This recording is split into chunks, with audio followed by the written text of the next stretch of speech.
బుచ్చి చౌదరి గారు. అధ్యక్ష, టిట్కో ఇళ్ళ పరిస్థితి ఎలా ఉందంటే పెళ్ళైతే కానీ పిచ్చి కుదరదు, పిచ్చి కుదిరితే కానీ పెళ్లి కాదు అన్న సామెతలాగా తయారైంది అధ్యక్ష. ఆ రోజున మొదలుపెట్టిన తర్వాత ఇప్పటికీ వయసులో తేడా వచ్చింది.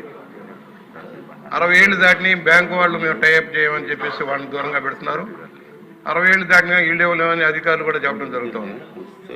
నేను వాళ్ళు ఒకటే చెబుతా ఉన్నా, మా రాజమహేంద్రవరానికి సంబంధించి 6200 ఇళ్లలో గణనీయమైన శాతం ఖాళీగానే ఉన్నాయి. ఇన్ఫ్రాస్ట్రక్చర్ కంప్లీట్గానే గతంలో కూడా మంత్రి గారి దృష్టిలో పెట్టాం.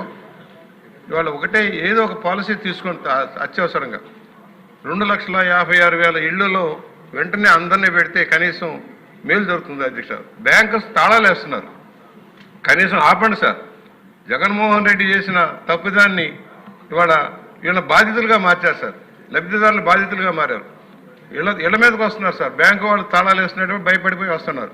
ఎందుకంటే నేను మొన్న చెప్పాను, గతంలో ఏదైతే అప్పులన్నీ కూడా జగన్మోహన్ రెడ్డి పట్టుకెళ్ళటంలో దాని పరిశానం ఇవాళ లబ్ధిదారుల మీద పడింది. ఒకేసారి కట్టమంటలో కట్టలేకపోతున్నారు. దాన్ని రీషెడ్యూల్ చేసి ఇన్స్టాల్మెంట్ బేస్లో కట్టేలాగా ఏర్పాటు చేస్తే మనం ఇచ్చింది మధ్యతరగతి కింది తరగతి వాళ్ళకి కనుక న్యాయం జరుగుతుందని ఆలోచనలో ఉన్నాం.